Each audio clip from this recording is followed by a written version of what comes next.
Hey everybody, I'm on my way to class, getting ready to do a class on Yari Jitsu or Sojitsu, and the kata tonight we're going to do is Yoko Taoshi or Oto, as it's also known. This should be fun because we're going to be kind of hitting each other upside the head with the Yari. Should be an interesting class tonight. See you guys on the other side.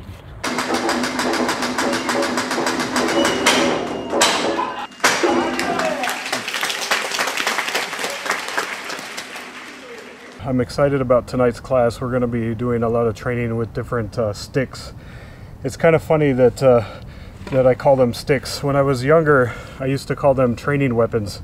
But when I first met my wife, I had a bunch of sticks in the car, and she said, "What are we going to do with all these sticks?" And so ever since then, I call these training weapons sticks.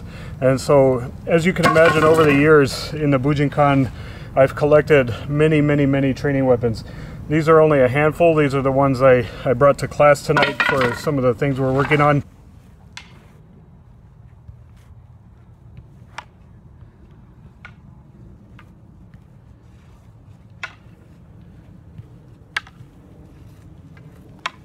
Over the years, I've collected an enormous quantity of sticks.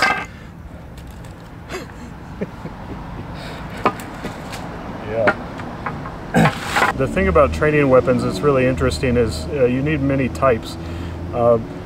People train sometimes only with boken, or they train only with shinai, or just wooden training weapons or soft training weapons. But really you need a variety for different purposes. So when I bring this up like this, I have to be very close to make this work. And maybe it's too challenging when there's a sword. Okay, so there's another approach here, which is just using this as totoku to kind of guard yourself, okay? So you're just lifting this up into space to protect yourself. Okay, and then you can rise up and come down, right? So it's a different type of striking. So here, rising up and then down. One of the interesting things is boken is good for training that involves a lot of impact, weapon-on-weapon impact. It's good for practicing movement that uses the weight of the weapon and the structure of the weapon. That's what a boken is really good for. But a shinai is good for impact on the human body, right? It's still quite painful, but having the ability to impact a person with your weapon, like a shinai or a soft training weapon, really gives you some insight into how the weapon would function and how the weapon might affect a person. See how he got it way out that time. I let him get really far out there that time with the draw. I was really late. But because I'm controlling the center and the space in this Kashira, I'm still okay. But if you really want to get the feel for a weapon, you got to train with something closer to reality. So then we sometimes will train with actual metal, right? I have training swords that I use, the Aito, that are made of steel, but the edges are dull. And using a weapon like that gives you a feel for the finer points of the weapon and the finesse that it takes to use the weapon, to draw it, to maneuver it in the space very precisely. But it's a lot more dangerous, and so you have to train slower and more carefully. I'm starting the same way. I could start in my kamae here, right? I could start off in my kamae, and then James comes with his draw there, and I've already looped the hand and the sword. Okay. So then as I drive in, you see he's now choking himself. The sword is locked to his body, and he's choking himself here. See how this goes? I want to catch his hand and the suka together. Okay. Now he can't do anything with this sword. He's like my puppet here, right?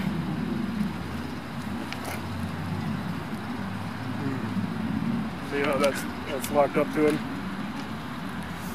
Wooden weapons themselves are quite dangerous. Like, people get their fingers broken, you get a lot of bruises and bumps from the wooden weapons.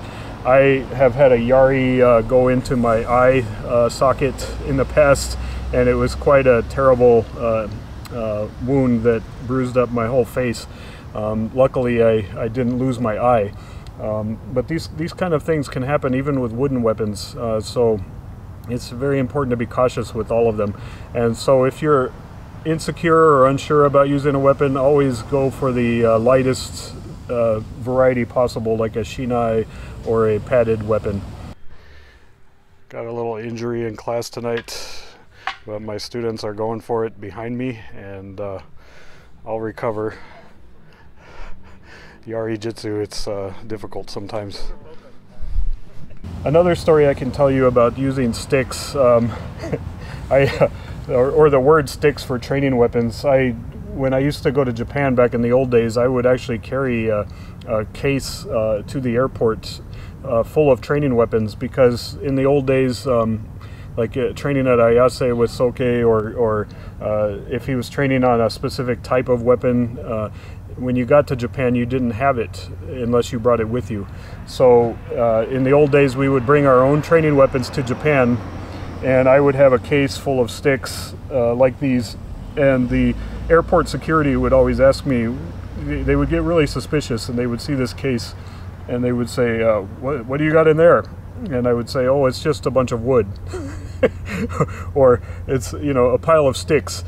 And whenever I said that, they usually just passed me on through, because sticks seem non-threatening, or a pile of wood seems non-threatening to them. But if I told them, which I did, I made the mistake of telling them in the past what I actually had in there, which was training weapons. The minute the word weapon was mentioned, they had to do a full investigation, and it usually slowed me way down in the security and caused me all kinds of trouble coming in and out of the country. So the minute I changed the word to sticks or wood, problem solved.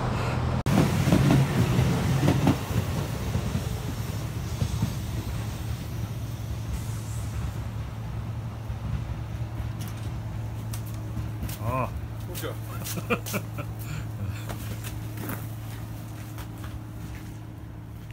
My friend Yabu.